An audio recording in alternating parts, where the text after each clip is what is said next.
विश्ववंदनीय महाकरुणिक तथागत सम्यक समृद्ध त्यांनी शोधून काढलेला तो सद्धम्माप्रमाणे आचरण करणारा भगवंताचा श्रावक संघ या 3 महारत्नांना मी त्रिवार पंचांग प्रणाम करतो। बोधिसत्व परमपूजनीय डॉक्टर बाबासाहेब आंबेडकर यांच्या धम्मक्रांतीमध्ये संपूर्ण जीवन समर्पित करू। विहारामध्ये उपस्थित सर्व श्रद्धावंत शील संपन्न धम्म उपासक तथा उपासिका बालक आणि बालिका तुमच्याप्रती मंगलाची कामना करतो। बुद्ध धम्म संघ या 3 रत्नाच्या प्रतापाने तुमच्या संसारातील सर्व आपत्ती विपत्ती दुःख संकट सर्व नष्ट हो, सुख शांती वैभवाची तुम्हा सर्वांना प्राप्ती हो अशी मंगलमय कामना करून आजच्या देशनेला सुरुवात करतो। आपण पाहत आहोत अधर्म म्हणजे काय, त्यामध्ये दैवी चमत्कारावर विश्वास ठेवणे म्हणजे अधम्म, ईश्वरावर विश्वास ठेवणे म्हणजे अधम्म, यज्ञ आगावर आधारलेला हा धर्मच नव्हे तो अधर्म, आत्म्यावर विश्वास म्हणजे अधर्म। आज पाहणार आहोत धम्मग्रंथाचे पठण म्हणजे धम्म नव्हे, केवळ धम्मग्रंथाचं पठण करत असू म्हणजे केवळ पुस्तकाचं वाचन करत असू त्याला धम्म म्हणता येणार नाही, त्याला धम्म म्हणता येणार नाही। एखाद्या व्यक्तीने जीवनभर जरी 4 भिंतीच्या शाळेमध्ये सर्व पुस्तकाचा अभ्यास केला, फार मोठ्या डिग्र्या त्याच्याकडे संपन्न झाल्या, पण एवढा मोठा शिकलेला व्यक्ती, एवढा मोठा डिग्र्या प्राप्त व्यक्ती त्या शिक्षणामुळे जर त्याच्या डोक्यामध्ये अहंकार भरत असेल, मी जास्त शिकलेला आहे, माझ्याकडे जास्त डिग्र्या आहेत, मी उच्च पदावर नोकरीवर आहे, मला 2-2.5 लाख रुपये पगार आहे, आणि त्या अहंकाराने तो परिवारासोबत नीट वागत नसेल, समाजामध्ये नीट वागत नसेल, वयोवृद्धाचा सन्मान करत नसेल, वयोवृद्धांना मान सन्मान देत नसेल, तर ती विद्या फुकाची आहे। कारण विद्या विनयेन शोभते, विद्या त्या माणसाला शोभते ज्याच्याकडे विनय आहे, ज्याच्याकडे नम्रता आहे।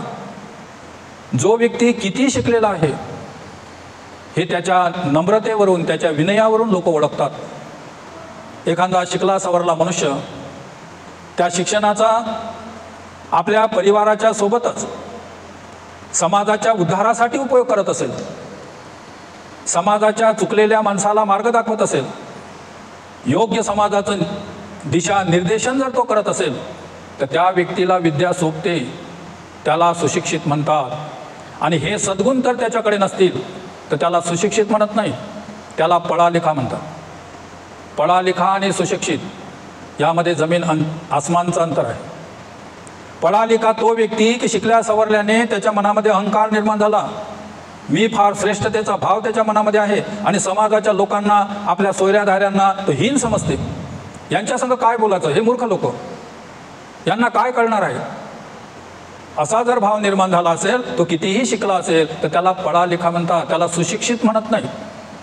पण जो विद्या ग्रहण केलेला आहे, जो विनयानं वागत आहे, नम्र आहे, अडाण्याही लोकांचे शब्द जाणून त्यांना जो योग्य मार्गदर्शन करते, आपल्या परिवारासोबत समाजाचं हित साधते, त्याला सुशिक्षित म्हणतात, त्यालाच विद्या शोभते, त्यालाच विद्या शोभते। ब्राह्मण विद्येवर फार भर देत होते, ब्राह्मणामध्ये विद्या एक सर्वश्रेष्ठ, सर्वसाधारण टोटल मारला तर सुशिक्षित समाज, शिकलेला समाज तो पहिल्या नंबरवरती ब्राह्मण समाजच येते, दुसऱ्या नंबरवरती बौद्ध समाजाचा किंवा आंबेडकर समाजाचा नंबर लागते। हा जो समाज शिकला, अनेक लोकांच्या संघर्षाचा हा परिणाम आहे। नाहीतर ब्राह्मणांनी विद्या केवळ ब्राह्मणाच्या ताब्यात ठेवली होती, इतरांना ते विद्या देतही नव्हते आणि घेऊही देत नव्हते। कोणी कधी चोरून लपून विद्येचे शब्द ऐकण्याचा प्रयत्नही करत होते तर त्याच्या कानामध्ये कतील ओकल्या जात होतं। जर एखादा शूद्र मनुष्य जर कोण्या उच्च मनुष्याला ज्ञानाचे काही शब्दही सांगत होता ते त्याची जिभा काटल्या जात होती, अशी त्यावेळेची परिस्थिती होती. ब्राह्मण विद्येला श्रेष्ठ मानत होते, पण ते केवळ ब्राह्मणाचीच मत्तेदारी होऊन बसले होते. जेव्हा तथागत सम्यक संबुद्धांनी जेव्हा क्रांती केली तेव्हा तथागताच्या त्या क्रांतीने ब्राह्मणी धर्म संपूर्ण हादरला होता. शिक्षण हे सर्वांना खुलं असलं पाहिजे या विचाराचे तथागत होते. शिक्षण हे सर्वांना मोकळं असलं पाहिजे हे तथागत म्हणत होते. आणि शिक्षणावर किंवा केवळ ब्राह्मणाचा अधिकार आहे हे ब्राह्मणाचं तत्वज्ञान होतं. आणि तथागतांनी जेव्हा क्रांती केली तेव्हा मग धीरे धीरे धीरे शिक्षण सर्वांसाठी मोकळं झालं. आणि आज जो तुम्हाला परिणाम दिसत आहे हे तथागतांच्या त्या क्रांतीचा परिणाम आहे की आज शूद्र लोक सुद्धा उच्च शिक्षित होऊन मोठमोठे पद ग्रहण करत आहेत.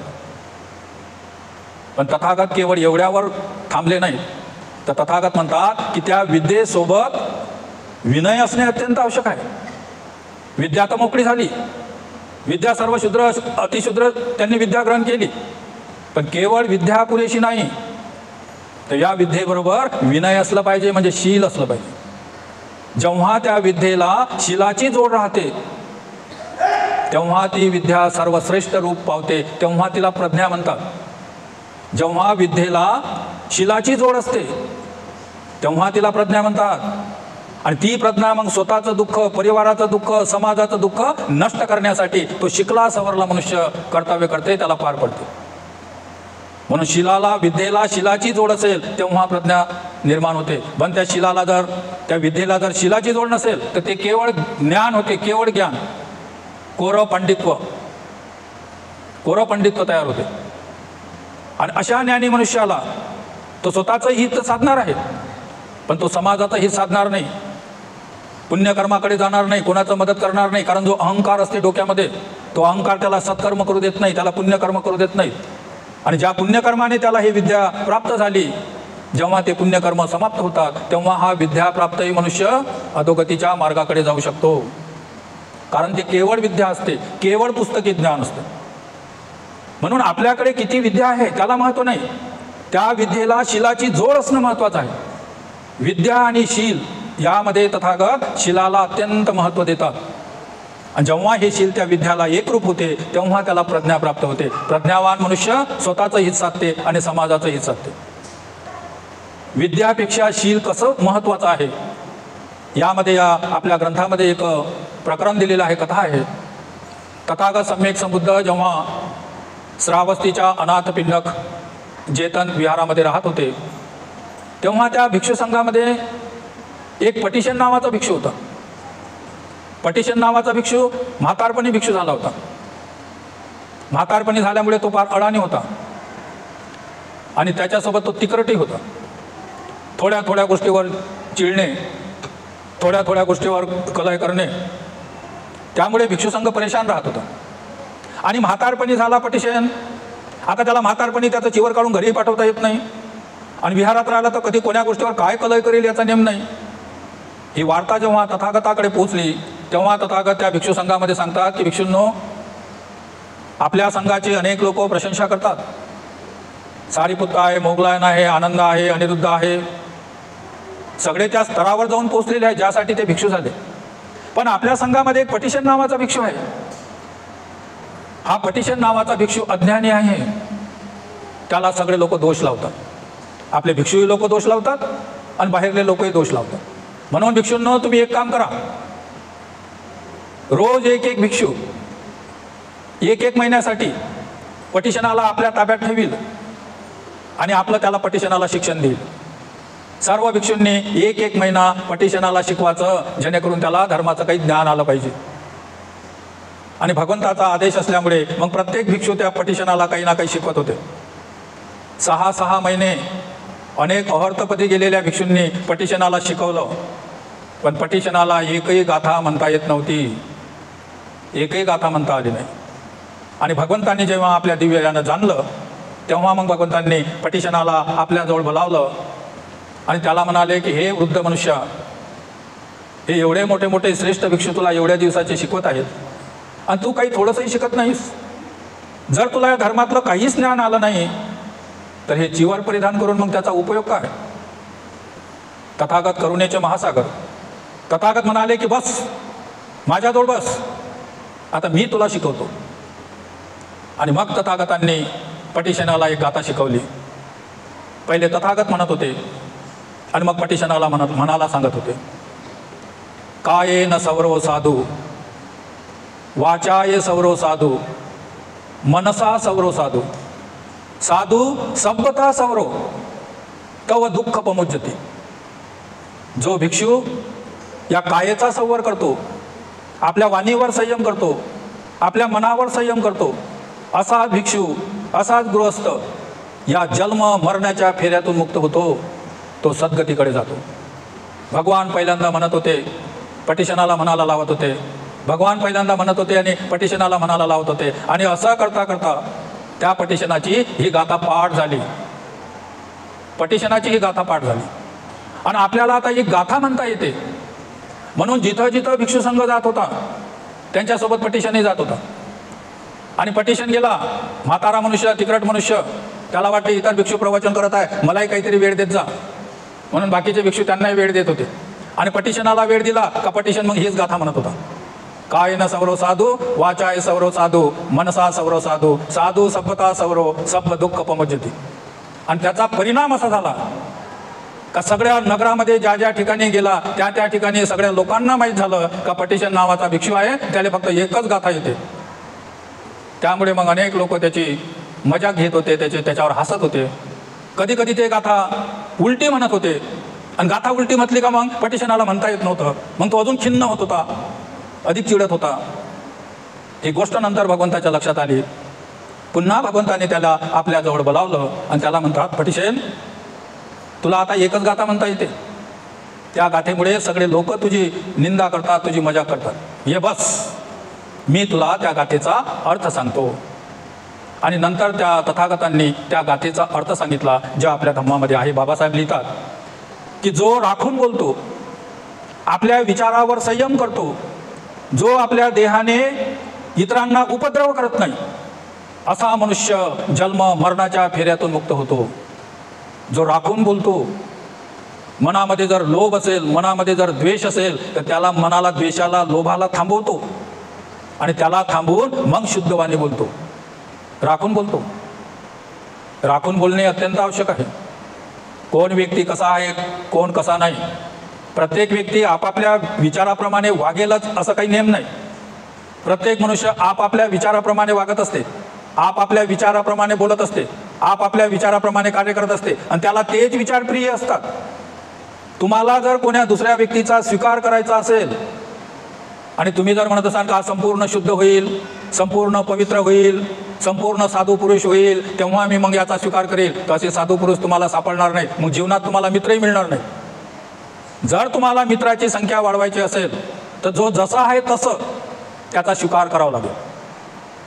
जो जसा आहे तसा त्याचा स्वीकार करावा लागेल. त्याच्याबद्दल आपल्या मनात राग जरी असेल, आपल्या मनात राग आहे त्या व्यक्तीबद्दल किंवा आपल्या मनात द्वेष आहे त्या व्यक्तीबद्दल, पण त्याला जर दोन शब्द समजावायचे, सांगायचे असतील, तर आपल्या मनातला जो राग आहे, आपल्या मनातला जो द्वेष आहे, तो मनातच दाबून ठेवावा लागेल.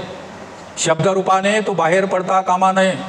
कारण तुमच्या शब्दामध्ये जर लोभ असेल, तुमच्या शब्दामध्ये जर द्वेष असेल, तुमच्या शब्दामध्ये जर अहंकार असेल, तर समोरचा मनुष्य ऐकल्यासारखा करत असेल पण तो अजिबात ऐकत नाही, अजिबात ऐकत नाही.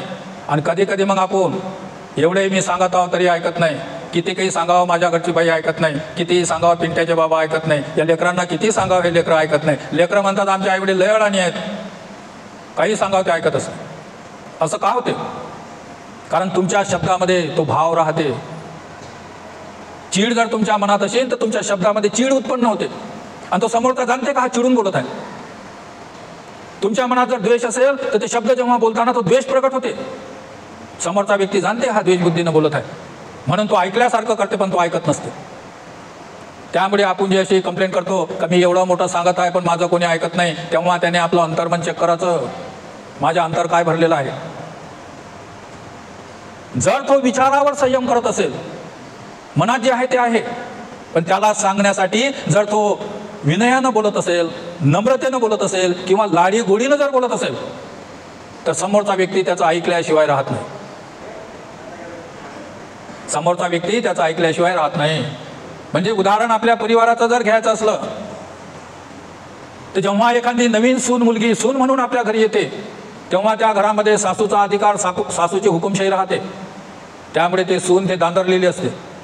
पण जेव्हा जर तिला हा जर धर्म माहीत असेल, मग सासूनं कोणतीही गोष्ट जर सांगितली की आपल्याला पुरणाची पोळी बनवायची आहे, की आपल्याला गुलाबजामुन बनवायचं आहे, की आपल्याला अमुक वस्ती बनवायची आहे, तू आज ते बनव, आणि त्या मुलीला जर ते येत नसेल, जर ते बनवून चुकली तर तिच्या 7 पिढ्याचा उद्धार होते. तुझ्या आईवडिलांना काय शिकवलं, तुझी आई असेल, तुझे बाबा तसे, कारण त्या मुलीच्या वागण्या बोलण्यावर. पण तिच्यामध्ये जर हे राखून ठेवतो, मनावर संयम करण्याची विद्या जर असेल, आणि तिनं कधी म्हटलं की सासूबाई तुम्ही सांगितलेला ॲटम मी माझ्या घरी बनवला, माझी आई बनवत असते, मी 2-3 वेळा बनवून पाहिला, पण तो माझ्या हातानं 2-3 वेळाही चुकला. तुम्ही म्हणता मी त्या पद्धतीनंच करते, फक्त तुम्ही इथं उभं राहून मला सांगा कसं कसं करायचं. तर ते सासू ते बनेपर्यंत तिथंच उभी राहते आणि तिला मदत करून तिच्याकडून ते बनवून घेते. हा कशाचा परिणाम? हा राखून बोलण्याचा परिणाम आहे. कारण कोणतेही आईवडील आपल्या मुलाला किंवा मुलींना सासरच्या घरी गेल्यावर कसं जीवन जगलं पाहिजे हे अजिबात शिकवत नाही. आणि ती मुलं मग आपल्या परिवारामध्ये, ज्या परिवारामध्ये वागतात, ज्या परिवाराचा स्वभाव गुणधर्म राहते, तो स्वभाव गुणधर्म घेऊन त्या परिवारामध्ये जाते. त्या परिवारातील लोक वेगळे, त्या परिवारातील लोकांचा विचारसरणी वेगळी, त्या परिवाराचा स्वभाव गुणधर्म वेगळा, आणि हे जाते आपल्या घरचा घेऊन. त्यामुळे संघर्ष होते. कोर्टा कचेऱ्यांना जर तुम्ही एक चक्कर मारला, तलाकच्या केसेस जर पाहिल्या किंवा खावटीच्या दाव्याच्या जर केसेस पाहिल्या तर 70% केसेस कोण्या समाजाच्या आहेत हे तुम्हाला माहीत आहे. त्याचा काय परिणाम आहे? कारण पतीच्या घरी गेल्यावर मुलीने कसं वागावं, मुलीचा काय धर्म आहे सुनीचा, हे कोणी आईवडील आपल्या मुलामुलींना शिकवत नाही. आणि त्यामुळे पतीच्या घरी गेल्यावर तिच्यावर अनेक प्रॉब्लेम येतात. आणि अजून हे आई जास्त प्रॉब्लेम निर्माण करत असते. रोज याचे फोन चालूच राहतात. तू जेवली का, काय जेवली, कशी जेवली, किती वाजता उठत असतं, काय करत असतं, तुझी सासू कशी आहे, तुझा सासरा कसा आहे, वकिला चालूच राहतात. आणि तिला पहिलेच एक निरोप दिलेला असते का तुझा आहे, 3 महिने 6 महिने त्याचा रंगरोस पाय, आणि जास्त झालं तर मला फोन कर. हे बुद्धीचा आहे शिवकुंडू, बहुत खतरनाक ॲटम आहे हा. एक शब्द कोणाचा वाया जाऊ देत नाही. कोण अ म्हटलं का हे आ म्हणते, कोण वा म्हटलं का हे वी म्हणते, कोण क म्हटलं का हे कू म्हणते. काना मात्रा विलांटी घेऊन उभीच राहते, त्याचा एक शब्दही खाली जाऊ देत नाही. आणि शब्दांना जेव्हा पेटते मग मात्र कलह होते. हे धर्म न जाणल्यामुळे या समाजामध्ये सोडा, पण आपल्या परिवारामध्ये जो कलह आहे हा धर्म न जाणण्याचा परिणाम आहे. शिक्षणाचा अभाव नाही, पण शिलाचा अभाव आहे. कारण आपले कोणतेच मुलं आणि मुली विहाराकडे येऊन धर्म श्रवण करत नाही, धर्म ऐकत नाही. आपल्या लोकांना असं वाटते केवळ विद्या पुरेशी आहे. मग तो दिवसभर शाळा, संध्याकाळी ट्युशन, त्याच्याबद्दल ते अभ्यासिकेमध्ये येतात आता मुलं मुली. फक्त शिक्षणच महत्त्वाचं समजून घेतलं, पण त्या शिक्षणाला शिलाची जोड असली का तेव्हा चारित्र्य घडते. हे आपण बौद्ध झाल्यावरही आपल्याला समजलं नाही. इतर लोकांना काय म्हणावं हा विषय दुसरा आहे. फार कठीण अडचणी आहे. म्हणून केवळ धम्मग्रंथाचं पठण म्हणजे पठण नव्हे. भिक्षू आले ते सांगत आहेत आणि तिथं वाचून घेतलं, साधू साधू साधू प्रसाद घ्यावे सगळे मिळून ये, नंतर चला आपल्या घरी, त्याला काही अर्थ नाही. याच्यातच वर्ष गेले असं कधी कधी वाटतं. म्हणून केवळ विद्या पुरेशी नाही, तर त्याला शील असलं पाहिजे. म्हणून या अडाणी पटिशनला जेव्हा भगवंतांनी सांगितलं की जो राखून बोलते, आपल्या विचारावर संयम करते, जो आपल्या देहाने इतरांना हिंसा करत नाही, व्याधी करत नाही, तकलीफ देत नाही, तो मनुष्य दुःखातून मुक्त होते. पहिले त्या पटिशनाला एकच गाथा येत होती, लोक त्याची हशी मजाक उडत होते. मग त्या गाथेचा अर्थ पटिशनानं समजला. राखून बोलते म्हणजे मनातील जो लोभ आहे, द्वेष आहे, त्याला राखून ठेवायचं. विचारावर संयम करते म्हणजे जे जे आपण बोलतो, वाणीतून जे शब्द आपले बाहेर पडतात, त्या शब्दाला दोन्ही इकडून धार राहते. एक शब्द तारते, एक शब्द मारते. एक शब्द निर्माण झालेला कलह नष्ट करते, दुसरा शब्द नष्ट झालेला कलह उत्पन्न करते. म्हणून शब्द हे शस्त्र आहे आणि त्याला जपून वापरा. म्हणून बोलत असताना आपल्या वाणीतून कोणी खोटं वाक्य बाहेर पडू नये, कोणाबद्दलची चाहली चुगडी आपल्या तोंडातून बाहेर पडू नये, व्यर्थपणाची बडबड करत आपण कुठं बसू नये, आपल्या मुखातून शिवीगाळीची भाषा वापरू नये. या 4 गोष्टीवर जर बंधन ठेवलं तर आपल्या विचारावर आपोआप संयम येते. आणि मग आपल्या शरीराने इतर प्राण्यांना उपद्रव करू नये, म्हणजे कोणाची हिंसा करू नये, चोरी करू नये, व्यभिचार करू नये. म्हणजे मनाचे 3 कर्म, शरीराचे 3 कर्म आणि वाणीचे 4 कर्म, हे 10 पाप कर्म जो मनुष्य करणार नाही तो मनुष्य सद्गतीकडे प्राप्त होते, त्याची उन्नती होते, त्याची प्रगती होते. ही गाथा कायेन सौरव साधू, वाचाय सौरव साधू, मनसा सौरव साधू, साधू सभ्यता सौरव, सभ्य दुःख पमुज्यती. ज्यानं हे तिन्ही काया वाचा मनावर ज्यानं संयम केला, सारा दुःख पमुज्यती, सगळ्या दुःखातून मुक्त झाला म्हणून समजा. आणि ही गाथा पटिशनाच्या रोम मध्ये व्याप्त झाली. त्याच्या कायेच्या आचरणामध्ये बदल झाला, त्याच्या वाणीमध्ये बदल झाला, त्याच्या मनामध्ये बदल झाला आणि धीरे धीरे त्याचं तो पालन करत गेला. या एका गाथेवर पटिशन अहर्त झाला, जन्म मरणाच्या फेऱ्यातून मुक्त झाला. कारण या गाथेचा अर्थ त्याच्या शरीरात रेणूमध्ये व्याप्त झाला होता, लिप्त झाला होता. त्याचा फरक त्याच्या सहवासामध्ये असलेल्या भिक्षूंना समजत होता, माहित होतं. थोड्या गोष्टीवर चिडचिड करणारा पटिशन आता अजिबात चिडचिड करत नाही. थोड्या गोष्टीवर व्याकुल होणारा पटिशन आता अजिबात व्याकुल होत नाही. शरीराने आदय उपट करणारा पटिशन आता व्यवस्थित चालत आहे. तेव्हा ते भिक्षू भगवंताकडे गेले, म्हणजे तथागता पटिशनाचा आचरणामध्ये बदल होत आहे. तेव्हा तथागत म्हणतात की भिक्षूंनो, माझ्या पुत्रानं ते प्राप्त केलं ज्याच्यासाठी कोणी गृहत्याग करून भिक्षू होते, ते पटिशनाला मिळालं. भिक्षूंना माहीत झालं, पण लोकांना माहीत नव्हतं. लोकांना वाटलं की पटिशन म्हणजे पटिशन, एकच गाथा येणार आहे. म्हणून ज्या वेळेस तो कुठे जात होता तर लोकांची ती क्रिया तेच चालू होती. एकदा प्रसंजित राजाच्या दरबारामध्ये तथागत सम्यक संबुद्ध आणि भिक्षू संघाचं भोजनदान होतं आणि भगवंताच्या मागे सगळा भिक्षू संघ निघाला. तेव्हा भगवंतांनी आपलं पात्र पटिशनाकडे दिलं. भगवान समोर, त्याच्या मागे भिक्षू आणि सगळ्याच्या मागे पटिशन, भगवंताचं पात्र घेऊन. जेव्हा प्रसंजित राजाच्या महालामध्ये पोहोचले तेव्हा त्या दरबाराने दार उघडलं आणि भगवान आणि सारीपुत्त, मोगलायन, अनिरुद्ध, आनंद, ज्याला तो ओळखत होता सगळ्याले वंदन करत होता, हात सोडत होता, सगळ्याले वंदन करत होता, हात सोडत होता. शेवटी पटिशन, पण त्याला मात्र चौकीदारानं रोखलं. चौकीदार म्हणाला, पटिशन बनते तिथंच थांबा, इथं काही गाव पंगत नाही. राजाने विद्वान भिक्षूंना भोजनासाठी बोलावलं. एक गाथा म्हणणाऱ्या भिक्षूला नाही, थांब. आणि त्यानं गेट लावून घेतलं. पटिशन बाहेर, सगळा भिक्षू संघ आत गेला. राजाने ठेवलेल्या आसनावरती सर्व भिक्षू संघ बसले, तथागत बसले. आणि जेव्हा पात्र धुण्यासाठी जेव्हा ते पाणी देतात तेव्हा ज्येष्ठ भिक्षूपासून त्याची सुरुवात करतात. म्हणून राजा, राणी, मल्लिका सोन्याचं पात्र, सोन्याच्या भांड्यामध्ये जल घेऊन भगवंताकडे पात्र धुण्यासाठी, हात धुण्यासाठी आली. पाहते तर भगवंताकडे पात्र नाही. भगवंताने भिक्षू संघामध्ये पाहिलं तर पटिशन तिथं हजर नाही, पटिशन बाहेर. जेव्हा पटिशनानं जाणलं का आता भिक्षू संघ बसलेला आहे, तथागत बसलेले आहेत, राजा प्रसंजित, राणी मल्लिका भिक्षूंचे हात धुण्यासाठी, पात्र धुण्यासाठी पाणी वाढत आहे आणि पात्र आपल्याकडे असल्यामुळे मग आता काय करावं. तर पटिशनाने गेटच्या बाहेरूनच भिक्षा पात्र घेतलेला हात असा भगवंताच्याकडे पुरवला आणि त्या एवढ्या मोठ्या त्या सभा हॉलमध्ये 2 हात आणि त्याच्यामध्ये भिक्षापात्र त्या खोलीमध्ये फिरत होता. सगळे लोक अचंबित झाले की हे काय आहे, हे काय आहे, हे कोणाचे हात आहेत, हे कोणाचं पात्र आहे. आणि ते हात आणि पात्र जेव्हा भगवंताकडे गेलं, भगवंतानं घेतलं, तेव्हा भगवान म्हणतात हे पटिशनाचे हात आहेत. मग पटिशन कुठं आहे? तर पटिशन बाहेर आहे, तुमच्या चौकीदाराने त्याला येऊ दिलं नाही. तेव्हा राजाने आपला नौकर पाठवला आणि पटिशनाला आत बोलावलं. पटिशन बसले. सगळ्यांचं भोजन झाल्यानंतर राजा विचारते की भगवान, आम्ही तर ऐकलं होतं की पटिशन हा तिकरट आहे, मठ्ठ बुद्धीचा आहे, त्याला एकच गाथा येते आणि हे असं कसं काय चमत्कार.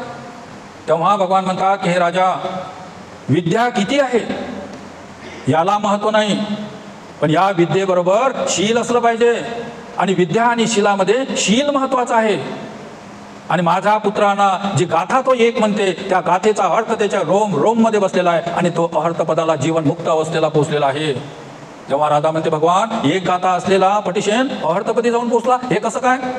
तेव्हा भगवान म्हणतात की विद्येपेक्षा शील महत्वाचं आहे आणि तो शीलाच्या आचरणामध्ये तो परिपक्व आहे. केवळ शीलाने, केवळ श्रद्धेच्या बलाने हा भवसागर पार केल्या जाते. पुरा धर्म तुम्हाला माहीत आहे का नाही आहे जाऊ द्या. किती सूत्राच्या गाथा तुम्हाला म्हणता येतात ज्याला अर्थ नाही. तुम्ही किती तास बसून सण्या ध्यान करता याला अर्थ नाही. तुमच्या शरीराच्या आचरणामध्ये विनय किती आहे, तुम्ही नम्र किती आहे, तुम्ही शिलाचं किती आचरण करता, याला धम्मामध्ये महत्त्व आहे.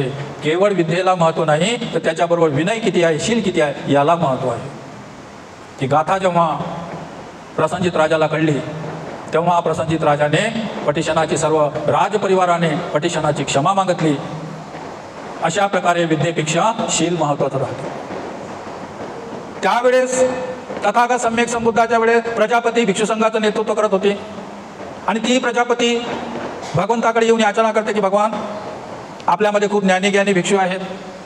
रोज त्यातला एक एक भिक्षू जर आमच्या भिक्षुणीच्या विहारामध्ये आला आणि त्यांनी जर आम्हाला धर्म सांगितला तर आम्हालाही धर्म समजू शकते. म्हणून भगवान रोज रोज कोण्यातरी भिक्षूला आमच्या घरी आमच्या विहारामध्ये भिक्षुणीला धम्मदेशना सांगण्यासाठी पाठवा. तथागत म्हणाले ठीक आहे, उद्यापासून एक एक भिक्षू तुमच्या विहाराकडे येत राहील. आणि दुसऱ्या दिवशी मग भगवंतांनी या पटिशनालाच पाठवलं की पटिशन जा, आज भिक्षुणीला धर्म सांग. जेव्हा त्या भिक्षुणीला माहीत झालं की आज पटिशन येणार आहे, तेव्हा त्या सगळ्या मिस्किलपणे हसत होत्या. कारण त्याला काय प्राप्त झालं काय नाही हे त्यांना काही माहिती नव्हतं. आणि ते विचार करत होते की आपण तथागताला विनंती केली आम्हाला कोणीतरी भिक्षू पाठवण्याचं, आणि तथागतांनी पटिशनालाच पाठवावं लागत होतं. त्याला तर एकच गाथा येते, आणि तो इथून आम्हाला काय सांगणार आहे, सारीपुत्र भंतेजीला पाठवायला पाहिजे, मोगलायन भंतेजीला पाठवायला पाहिजे, आनंद भंतेला. पण तथागतांनी पटिशनालाच पाठवलं. पण तथागतांनी पाठवल्यावर त्याचा आदर सत्कार करायचाच होता.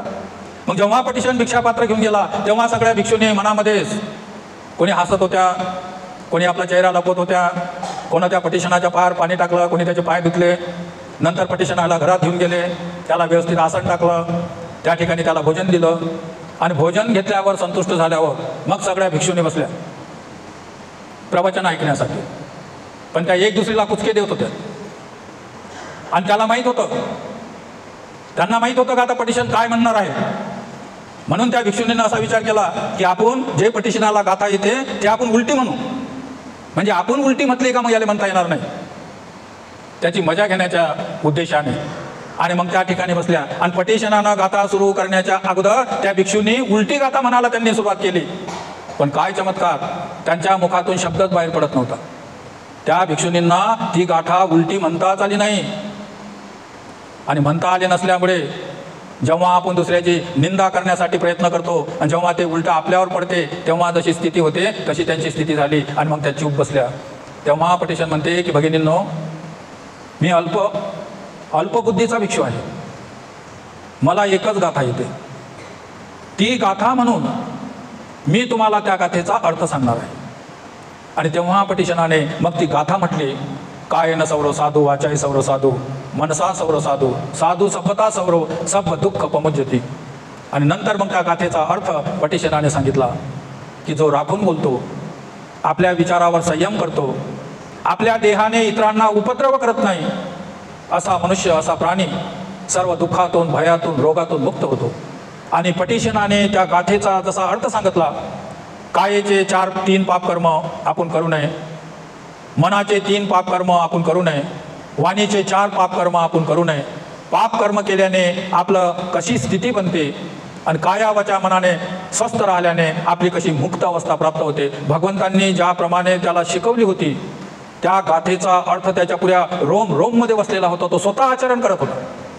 जेव्हा एखादा व्यक्ती त्या धर्माला जाणून स्वतः जेव्हा आचरण करते तेव्हा त्याच्या मुखातून जे शब्द बाहेर पडत असतात त्या शब्दाला एक बल राहते, पॉवर राहते. त्याच्या आचरणाचं बल असते, आचरणाचं पॉवर असते. एखाद्याचं आचरण दूषित आहे असं जर आपल्याला माहीत झालं आणि तो कितीही चांगल्या प्रकारे धर्म जरी आपल्याला सांगत असेल तरी तो आपल्याला पटत नसते, कारण त्याचं चारित्र्य आपल्याला माहीत असते. 9 चुवे खा के बिल्ली हज कुचली लोक विचार करत असतात. पा स्वतः आचरण करत नाही, पा कसा सांगून राहिला, लोक त्याची निंदा करत असतात. आणि त्याच्या शब्दाला किंमत राहत नाही. कधी कधी अनेक प्रकारचे असे प्रसंग आपल्या जीवनावरती, आपल्या परिवारामध्ये, आपल्या संसारामध्ये निर्माण होत असतात. आपण फार महत्त्वाची एखादी गोष्ट सांगण्याचा प्रयत्न करत असतो, त्या घरातलं कोणी ऐकतच नसतं. सगळ्याचं इकडे तिकडे लक्ष असते किंवा ते दुर्लक्ष करत असतात. आणि कोणी ऐकत नाही म्हणून अजून तो चिडचिड होत असते. चिडचिड झाला म्हणजे त्याच्यात जो धर्म आहे द्वेषाचा, लोभाचा, तो उफाडून वाढत असते आणि तो अजून चिडचिड होत असतो.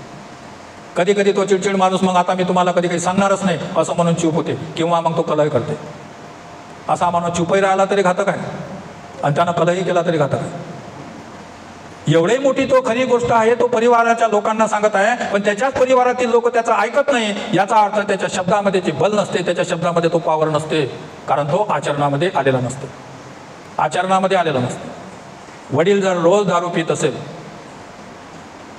जुगार खेळत असेल, आई जरी कोणतेही वाईट कर्म करत असेल, पण तरी त्याही आई वडिलांना असं वाटते की माझा मुलगा, माझी मुलगी या वाईटापासून हे दूर राहिले पाहिजेत, माझ्या मुलाचं, माझ्या मुलीचं कल्याण झालं पाहिजे, आमचं जीवन वाया गेलं, यांचं जीवन वाया गेलं नाही पाहिजे, असं प्रत्येक आई वडिलांना वाटत असते. मग तो शिकला सवरला असो की तो अडाणी असो, तो धनवान असो की तो गरीब असो. परंतु हा जर त्या इतरांदेखत जर दारू पित असेल, जुगार खेळत असेल आणि त्या मुलामुलींना त्या गोष्टी माहीत आहे, त्याच्यामुळे परिवारामध्ये दारिद्र्य निर्माण झालं, मग हा कितीही ज्ञानाची गोष्ट सांगत असेल तर ते परिवाराचे लोक ऐकत नाही. मारकुंड्या जर असेल तर ऐकल्यासारखं करतात, पण ते सोडून देतात. त्याच्या शब्दाला बल राहत नाही, त्याच्या शब्दाला पावर राहत नाही. पण जो मनुष्य आचरणाने शुद्ध असते, ज्ञानाबरोबर त्याच्याकडे शिलाची जेव्हा जोड असते, तेव्हा त्याचे शब्द, एक एक शब्द लोक कामधंदा बाजूला ठेवून ते ऐकत असतात, कारण त्याच्या शब्दामध्ये एक बल असते, त्याच्या शब्दामध्ये पावर असते. म्हणून डिग्र्यावान किती काय आहेत, विद्या किती काय याला महत्व नाही. तो ऑफिसामध्ये कोण्या पोजवर आहे, किती मोठा साहेब आहे, केवळ तो विद्यावानच असेल, त्याच्याजवळ शील नसेल तर जसा तो ऑफिसमध्ये वागते, घंटी वाजवली का चपराशी येते, त्याला काय लागला का तो देते, फायलीकडे फेकत राहते, सगळ्या लोकांना रोप धाडते, आणि तो तसाच्या तसा जेव्हा घरी येते, घरी ऑफिसच्या बाबूसारखाच राहत असते, सगळ्यावर रोप झाडते. जसा ऑफिसच्या दारावर गेल्यावर चपराशी जसा त्याची बॅग घेते आणि ते ऑफ टेबलवर घेऊन जाते, तसं त्याला वाटते की मी दारावर गेल्यावर माझी पत्नी मुलं बाळा धावत आले पाहिजे, साहेब आले, साहेब आले, साहेब आले. 1-1.5 लाख रुपये कमावते तर करतात ते, कारण ते पैसे घ्यायचे असतात, त्यामुळे करतात ते. पण अंदरून सन्मान नसते, अंदरून सन्मान नसते. कधी हा रिटायरमेंटवर जाईल, कधी माझे लेकरं मोठे होते, मग याची मजा घेऊ. परिवार सगळा संधी शोधत असते आणि एक ना एक दिवस त्याला संधी सापडतेच, कारण 100 दिन सास घेतो, एक दिन बहुचा. शेवटी तिला ये नाही तिकडेच सुनीत जोड. आयुष्यभर ते पोरीचा लाड करत राहते, माझी मुलगी, माझी बाली, माझी बाली, सुनीला दूध करत राहते. ते भुलत असते माझं म्हातारपण कुठे व्यतीत होणार नाही, पोरीच्या घरी होणार आहे की सुनीच्या हाताखाली होणार आहे. सुनीच्या हाताखाली होत असेल तर सुनीची प्रशंसा करावं लागेल, पण आपले लोक करतात त्या पोरीची प्रशंसा. इकडे सून 6 महिने खाऊ पिऊ घालत असते आणि ते पोरगी एक दिवस जेव्हा घरी येते तर मग जेवणही करीन तर आईच्या संग, आंघोळी करीन तर आईच्या संग, बशीन तर आईच्या संग. सुनीला वाटते तसा तो दुसऱ्याच गावचा प्राणी होय. तिला वाटते पोरगी आली तर पहा कसे मायले की बोला, माझ्या संग कोणी बोलत नाही, आणि मग ते पोरगी निघाल गेल्यावर मग ते बदला करते, मग म्हणते माझी सून अशी आहे तशी आहे. आचरण, आचरणाला महत्व आहे, आणि आचरण विनयानं प्राप्त होते, आचरण शिलाने प्राप्त होते. तो कितीही धनसंपत्ती मनुष्य असेल, त्याच्याकडे जर नम्रता असेल तर त्याच्या धनसंपत्तीला महत्व आहे. तो कितीही विद्याभूषित असेल, कोण्याही पदावर आवड असेल, ऑफिसचं पद ऑफिसमध्ये, घरी गेल्यावर तो साहेब नाही किंवा ते साहेबीन नाही. घरी गेल्यावर ते कोणाची आई आहे किंवा तो कोणाचा वडील आहे, घरी गेल्यावर तो कोणाचा मुलगा आहे किंवा ते कोणाची सून आहे. ऑफिसचे कामं ऑफिसमध्ये आणि घरचा व्यवहार घरामध्ये असतात. म्हणून भगवान म्हणतात की बाहेरली अग्नी घरात आणू नका आणि घरातली अग्नी बाहेर नेऊ नका. बाहेरली अग्नी घरात आणू नका म्हणजे बाहेरला जर कोणी व्यक्ती आपल्या परिवाराच्या विषयी जर काही अपशब्द बोलत असेल तर ते शब्द घरात येऊन सांगू नका. त्यामुळे आपल्या घरातलं वातावरण बिघडायचा संभव आहे. आणि आपल्या घरातल्या एखाद्या व्यक्तीत जर काही कमजोरी असेल तर ते कमजोरी बाहेर जाऊन लोकांना सांगू नका, कारण ते लोक जेव्हा त्याला सांगतील तर मग तो अधिक उपद्रव निर्माण करतो. म्हणून हे जे विचार आहेत हे अग्नी आहे. घरातली तुम्ही बाहेर नेसान तर कलय होते, बाहेरले घरात आणसान तर कलय होते. बाहेरली अग्नी बाहेर ठेवायची, घरातली अग्नी घरात ठेवायची. असा धर्म जाणून जर त्याप्रमाणे आचरण केलं, आपण आपल्या परिवारामध्ये सुख शांतीने नांदू शकतो. अन्यथा मी एवढा शिकलेला आहे, मी एवढा मोठा डिग्री आहे, मग मी म्हणतो तेच माझं ऐका, तर असं कोणी कोणाचं ऐकत नाही, कारण सगळ्यांना स्वतंत्र आहे. या गोष्टीला जाणून जर कर्म केले तर आपण सुखी जीवन जगू शकतो. म्हणून केवळ धम्मग्रंथाचं पठण म्हणजे अधम्म, केवळ धम्मग्रंथाचं पठण म्हणजे धम्म नव्हे. जर त्याला शिलाची जोड नसेल तर त्यातो जर आचरणामध्ये येत नसेल तर तो सगळा अधम्म आहे. अशा प्रकारे अधम्म म्हणजे काय हे या ठिकाणी समाप्त झालेलं आहे. कारण आपला धम्म लोकांना समजण्यासाठी भगवंतांनी त्याचे 3 भाग केले होते. एका भागाला ते धम्म म्हणतात, दुसऱ्या भागाला अधम्म म्हणतात, आणि तिसऱ्या भागाला ते सद्धम्म म्हणतात. धम्म म्हणजे दूध. जसं गाईचं दूध पौष्टिक राहते, हर मनुष्य त्या गाईचं दूध प्राशन करते, कारण त्याच्यामध्ये पौष्टिकता राहते, त्याच्यामध्ये बल राहते. धम्म म्हणजे तसं गाईचं दूध. पण त्या गाईच्या दुधामध्ये काही क्रिया केली, त्याला जर रई लावली किंवा त्याच्यामध्ये जर काही इरजण टाकलं तर त्याच्यापासून तूप, लोणी, दही हे आयटम तयार होतात. हे जे आयटम आहे त्याला म्हणतात सद्धम्म. आणि त्या दुधामध्ये जर मिठाचा खडा पडणे म्हणजे अधम्म. तर धम्म म्हणजे काय आपण समजून घेतलं, अधम्म म्हणजे काय समजून घेतलं. आता उद्यापासून समजून घेणार आहोत सद्धम्म म्हणजे काय, त्याला आपण उद्यापासून समजून घेणार आहोत. आजचा विषय आपला या ठिकाणी थांबवणार. प्रतिज्ञा आपण करूया.